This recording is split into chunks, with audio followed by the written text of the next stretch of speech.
প্রিয় দর্শক, শুভ সকাল। আপনাদের প্রত্যেককে স্বাগত জানাচ্ছি বাংলা ভিশনের নিয়মিত আয়োজন সংবাদপত্র পর্যালোচনা অনুষ্ঠান ফ্রন্ট পেজে। আপনাদের সঙ্গে আছে আমি জাহাঙ্গীর আকন্দ। আমার সঙ্গে আলোচনার জন্য স্টুডিওতে উপস্থিত আছেন সৌরভ হাসান, সম্পাদক চর্চা। সৌরভ ভাই, আপনাকে স্বাগত জানাচ্ছি। ধন্যবাদ, শুভ সকাল। দর্শক, আলোচনা যাওয়ার আগে আজকের দৈনিকের প্রধান শিরোনামগুলো একটু দেখে নিতে চাই। দৈনিক প্রথম আলোর প্রধান শিরোনাম: মির্জা ফখরুলের রাষ্ট্রপতি হওয়া প্রায় নিশ্চিত। বিরোধী জোটের প্রার্থী অলি আহমদ নিশ্চিত পরাজয় জেনেও প্রতিদ্বন্দ্বিতার ঘোষণা দিয়ে বিরোধী দল একটি রাজনৈতিক বার্তা দিতে চায়। দখল চাঁদাবাজির চাঁদাবাজির মুখ বদলেছে, খাত বদলায়নি। রাজনৈতিক ছত্রছায়ায় দখল চাঁদাবাজি। দৈনিক আমার দেশের প্রধান শিরোনাম: মির্জা ফখরুলই হতে পারেন রাষ্ট্রপতি, ভোটাভুটিতে গড়াচ্ছে নির্বাচন। 11 দলীয় জোটের প্রার্থী ডক্টর অলি আহমদ। 35 বছর পর এ পদে নির্বাচন হচ্ছে। বিএনপি জোটের ভোট 250, বিরোধী জোটের 90। বিএনপির পক্ষে 2টি মনোনয়নপত্র সংগ্রহ, সুযোগ নেই দলের বিপক্ষে ভোট দেওয়ার। ভারতে 3 মাসে 25 মুসলিম হত্যায় নিরাপত্তা বাহিনী ও হিন্দুত্ববাদীরা। সৌদি কারখানায় অগ্নিকাণ্ডে নিহত 13 বাংলাদেশি, 10 জন নওগাঁ, 3 জন নাটোরের।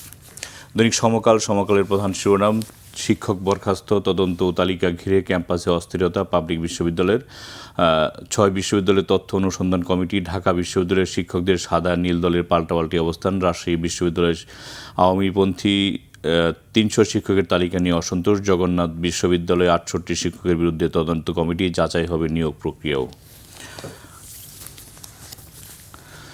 দৈনিক যুগান্তরের প্রধান শিরোনাম: রাজধানীতে অসহনীয় ভোগান্তি, বিশৃঙ্খল বাসে বাড়ছে যানজট।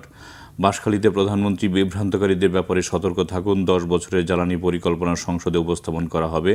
উপকূলীয় এলাকা হবে অর্থনৈতিক হাব। দৈনিক ইত্তেফাকের প্রধান শিরোনাম: রাষ্ট্রপতি নির্বাচন আলোচনার শীর্ষে মির্জা ফখরুল, চূড়ান্ত সিদ্ধান্ত দেবেন প্রধানমন্ত্রী। জামায়াতের নেতৃত্বাধীন 11 দলীয় ঐক্যের প্রার্থী অলি আহমদ। বিমানবন্দরে গ্রেফতার সালমান শাহর বন্ধু খলনায়ক ডন। হত্যাকাণ্ডে ডন ওতপ্রোতভাবে জড়িত নীলা চৌধুরী, সালমান শাহর মা। দৈনিক বাংলাদেশ প্রতিনিধির প্রধান শিরোনাম: বিভ্রান্তকারীদের ব্যাপারে সতর্ক থাকুন। হাটহাজারী ও বাঁশখালীর জনসভায় প্রধানমন্ত্রী।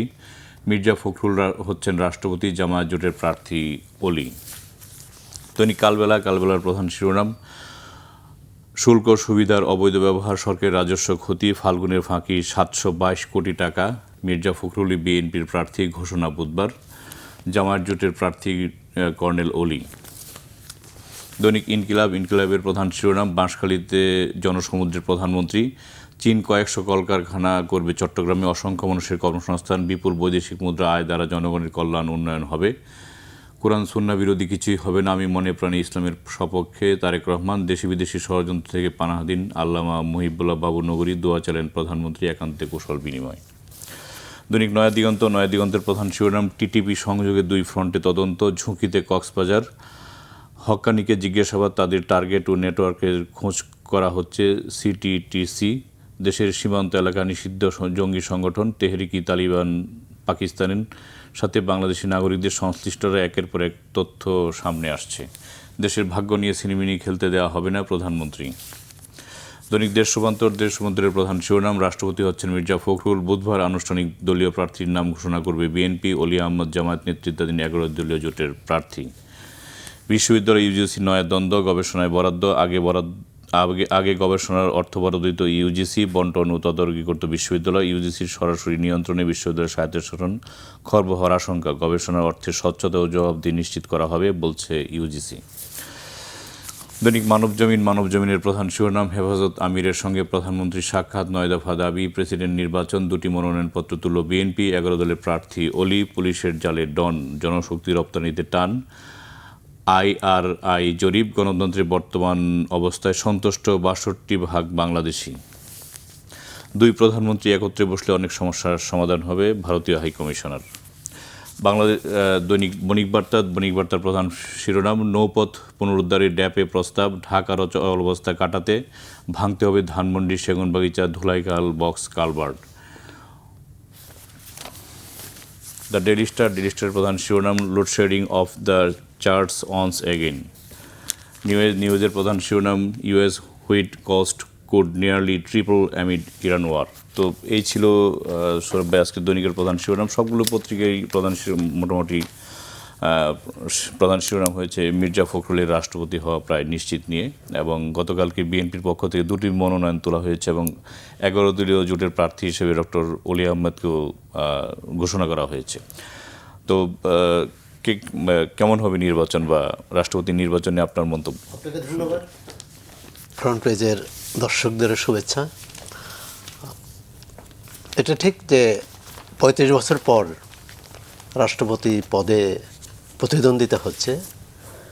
1991 সালের প্রথম যখন সংসদীয় গণতন্ত্র প্রতিষ্ঠার পর 91 সালে নির্বাচন হয়, সেই নির্বাচনে সে সময় বিএনপি ক্ষমতায় ছিল এবং বিএনপির প্রার্থী ছিলেন আব্দুর রহমান বিশ্বাস এবং বিরোধী দল আওয়ামী লীগের প্রার্থী ছিলেন বিচারপতি বদরুল হায়দার চৌধুরী।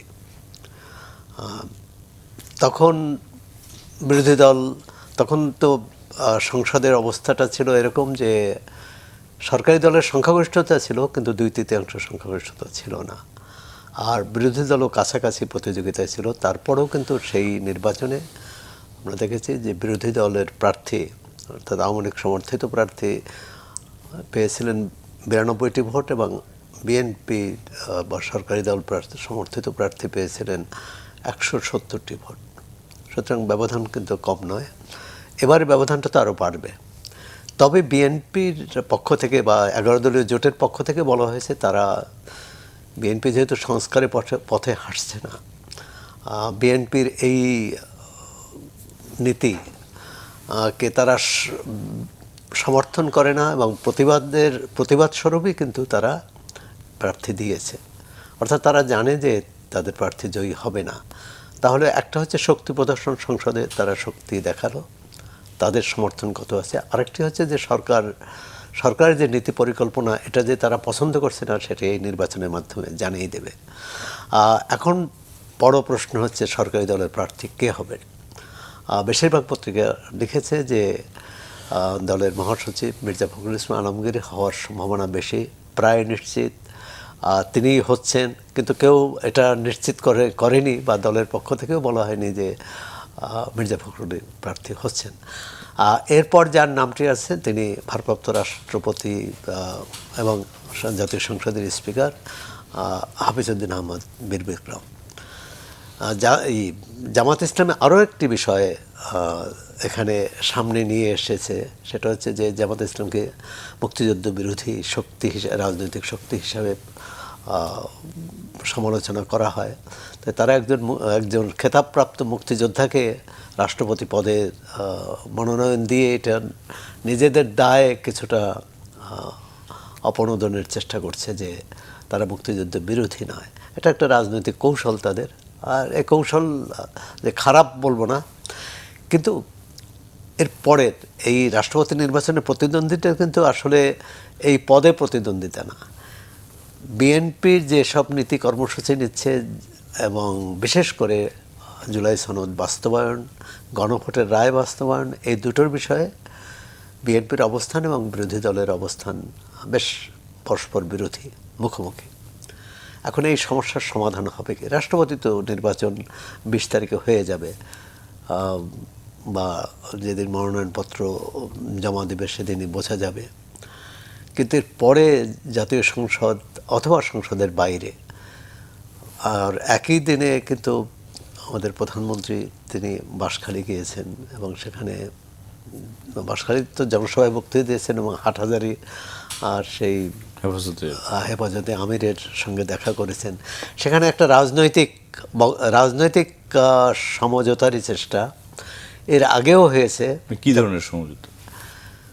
সমঝোতা হচ্ছে যে জামাত ইসলামী বলার চেষ্টা করেছে এবং সংসদ নির্বাচনে তারা প্রধান বিরোধী দলের আসনে বসে যে ইসলাম অনুসারীদের ভোট তাদের পকেটে বা তারাই সেটা তার হকদার।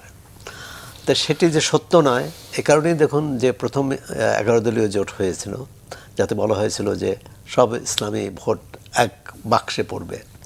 পরবর্তীকালে ইসলামী আন্দোলন সেখান থেকে বেরিয়ে আসে। অতি সম্প্রতি 7টি ইসলামী দল নতুন জোট করার ঘোষণা দিয়েছে, তার মধ্যে কিন্তু হেফাজতের অনুসারীরাও আছে। সুতরাং হেফাজতের সমর্থনটা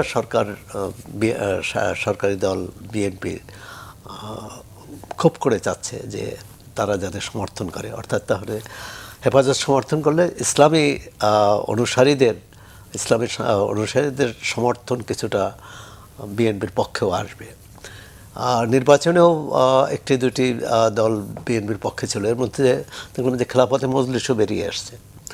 সুতরাং এই সবটা মিলে এখন ইসলামী জোট দল নিয়ে কিন্তু একটা টানাপোড়েন, মানে টানাপোড়েন ঠিক না, যে কে কার পক্ষে সমর্থনটা বেশি নেওয়া যায় এটা হবে, কারণ সামনে স্থানীয় সরকার নির্বাচন, সেখানে কিন্তু একটা পরীক্ষা হবে, সরকারেরও পরীক্ষা হবে, বিরোধী দলের পরীক্ষা হবে, কার শক্তি কতটুকু। জাতীয় সংসদ নির্বাচন হয়েছে একটা বিশেষ পরিস্থিতিতে, তখন অন্তর্বর্তী সরকার ছিল এবং দুই পক্ষই অভিযোগ করছে যে অন্তর্বর্তী সরকার তার প্রতিপক্ষের পক্ষে অবস্থান নিয়েছে। যেমন জামাত ইসলাম বলছে যে ইলেকশন ইঞ্জিনিয়ারিংয়ের মাধ্যমে বিএনপিকে জেতানো হয়েছে। বিএনপির পক্ষ থেকে অভিযোগ যে পুরো অন্তর্বর্তী সরকার জামাত ইসলামের পক্ষে ছিল। এটি আমাদের রাজনীতিতে এই তর্ক বিতর্ক, এই অভিযোগ পাল্টা অভিযোগ থাকে, কিন্তু আমাদের যে সংখ্যা যে আগামী 4.5 মাস 4.5 বছর জাতীয় সংসদটা রাজনীতির কেন্দ্রবিন্দু হবে কিনা, বিরোধী দল যদি জাতীয় সংসদে সংবিধান সংশোধনের ব্যাপারে একমত না হতে পারে, সংসদীয় কমিটিতে বিশেষ কমিটিতে যদি তারা কোনো সদস্যের নাম না দেয়, 5 জন তাদের নাম দেওয়ার কথা, অর্থাৎ সংবিধান সংশোধন প্রক্রিয়ায় যদি তারা অংশ না নেয়, তাহলে কিন্তু ধরে নিতে হবে যে একটা বেশ স্থায়ী বিচ্ছেদ ঘটে গেল। তার সমাধান কিভাবে হবে?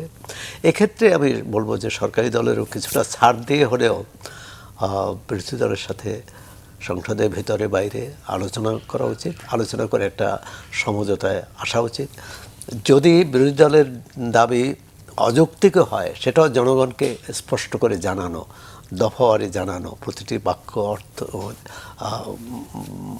বাক্য অনুচ্ছেদ ধরে জানানো যে এখানে কোথায় কোথায় আছে। এখানে একটা গোঁজামিল, জাতীয় ঐকমত্য কমিশন একটা গোঁজামিল দিয়েছে, যার এই খত উভয় দলই বহন করছে। এক জায়গায় তারা বলছে গণভোটের রায় অপরিহার্য, এটি গণভোটের রায় মানতেই হবে। আবার জুলাই সনদে আছে রাজনৈতিক দলগুলো তার নীতি কর্মসূচি নিয়ে জনগণের কাছে যাবে, জনগণ যদি তার নীতি কর্মসূচির পক্ষে ভোট দেয় তাহলে সেটা তারা বাস্তবায়ন করবে। এখন এই দুটোর মধ্যে যখন স্ববিরোধিতা পার্থক্য দেখা যাচ্ছে, যে যেমন বিএনপি যেসব জায়গায় নোট অফ ডিসেন্ট বা আপত্তি জানিয়েছে এবং তার পক্ষে তারা রায় পেয়েছে, এটাই তো বিএনপির প্রধান যুক্তি। আবার বিরোধী দলের যুক্তি হচ্ছে যে গণভোটে যে 4টি দফা আছে, 4টি দফাই পুরো পালন করতে হবে, কারণ 4 দফার পক্ষে জনগণ রায় দিয়েছে। এটাও জনগণের রায়, ওটাও জনগণের রায়। এখন এর মীমাংসা কীভাবে হবে? মীমাংসা আলোচনার মাধ্যমেই, এটাই না যে আরেকটা গণভোট হতে হবে তাহলে। এবং এখন গণভোট হলে নিশ্চয়ই কমিশন তো এটা ফাঁক ফুকর রেখেই দিয়েছে, ফাঁক ফোকর রেখে দিয়েছে। আবার হয়তো তাদেরও পুরোপুরি দোষ দেওয়া যায় না। আমাদের রাজনৈতিক দলগুলো প্রায় প্রতিটি ব্যাপারে এতটাই পরস্পর বিরোধী অবস্থানে, তারা একটা সমঝোতায় আনতে চেয়েছে এবং দেখবেন যে 8.5 মাস ধরে আলোচনা, এটি নজিরবিহীন, কিন্তু তারপর একটা সমঝোতায় আসছে।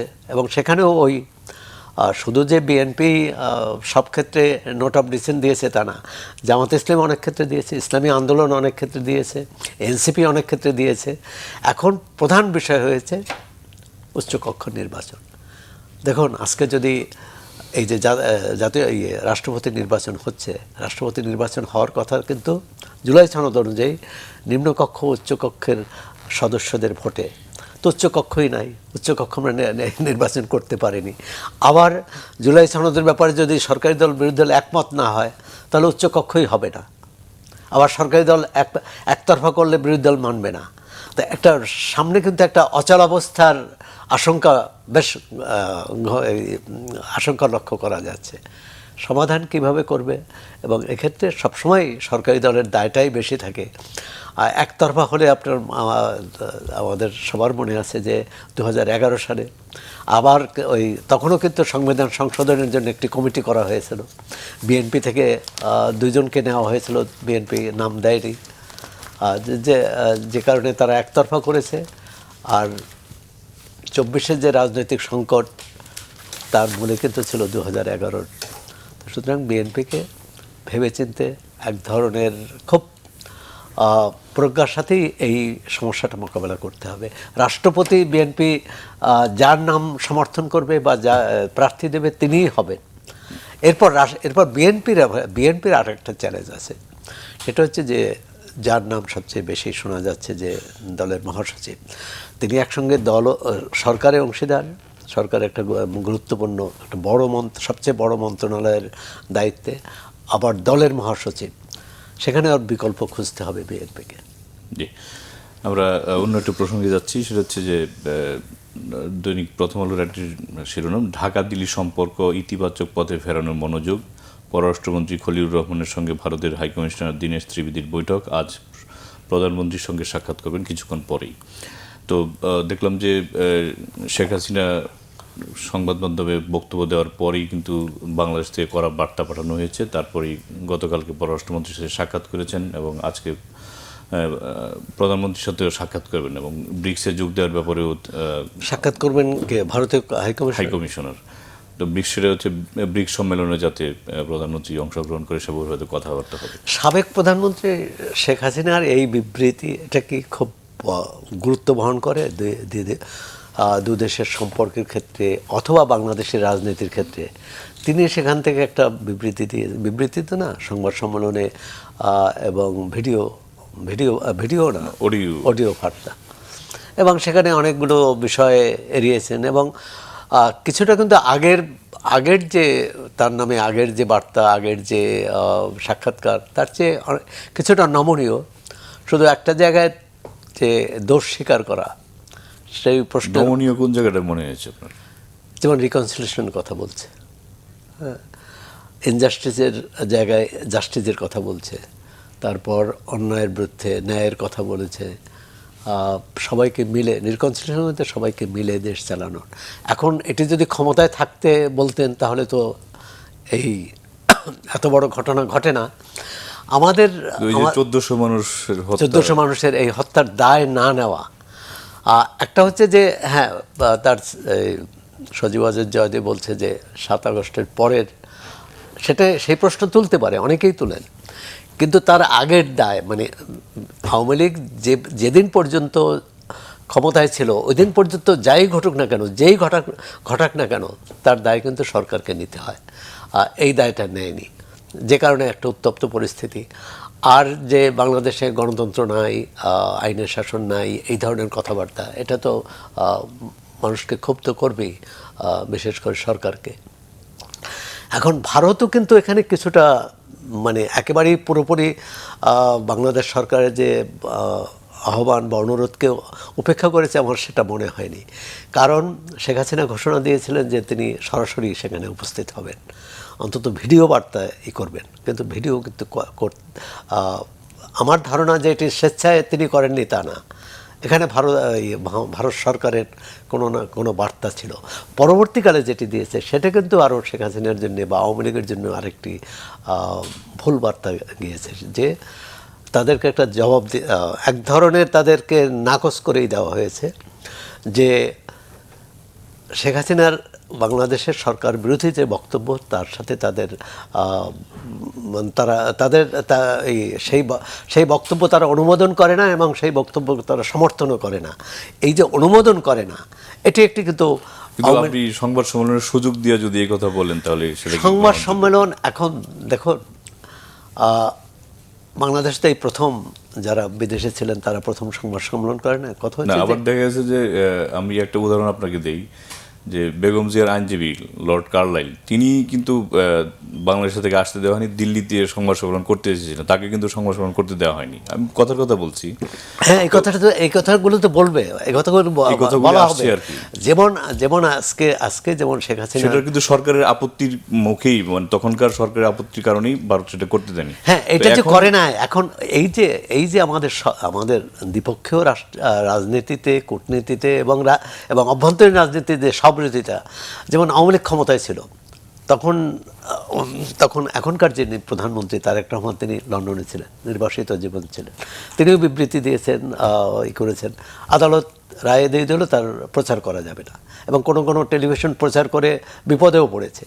তাই এখন কিন্তু এ কারণেই আজকে যখন আওয়ামী লীগ সমর্থকরা বা আওয়ামী লীগের লোকজন বলে যে কেন এটি প্রচার করা যাবে না, তখনই কিন্তু ওই প্রশ্নটা আসে।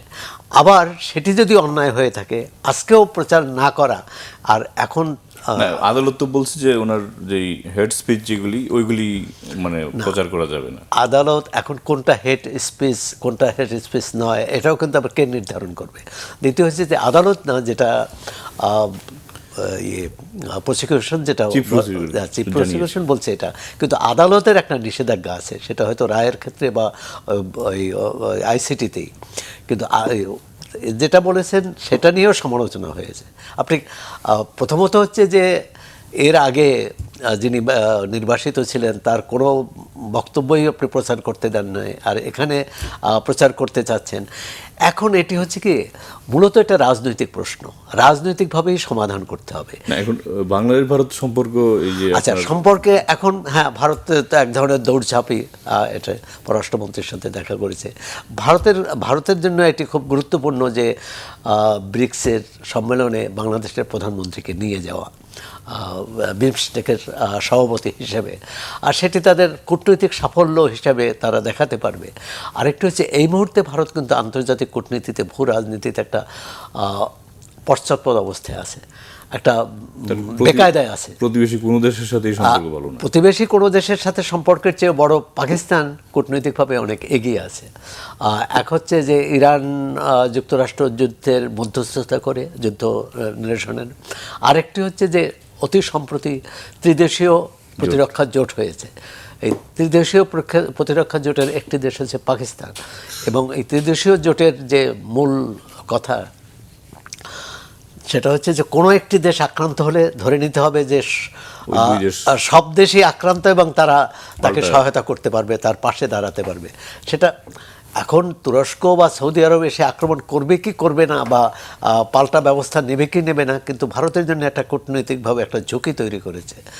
এই ঝুঁকি কাটানো তাদের মানে আশু কর্তব্য বলে মনে করছে তারা। এখন দেখা যাক। তবে এই যে এটিও তো একদিক থেকে বাংলাদেশের কূটনৈতিক সাফল্য, যে বাংলাদেশ এটা সাবেক প্রধানমন্ত্রীর বক্তব্য প্রচার করতে না বলেছিল, বা এটি তাকে রাজনৈতিক বক্তব্য দিতে না করেছিল, বা এটা অনুমোদন না করতে বলেছিল দিল্লি। তারপর করার পরে যে প্রতিক্রিয়া দেখা হলো, বাংলাদেশকে বেশ কড়া কূটনীতিতে এর চেয়ে কড়া বিবৃতি হয় না, সেটা দেখিয়েছে। এরপর আবার হাইকমিশন দেখা করেছে, এবং তিনি বোধহয় এও বলেছেন দুই দেশের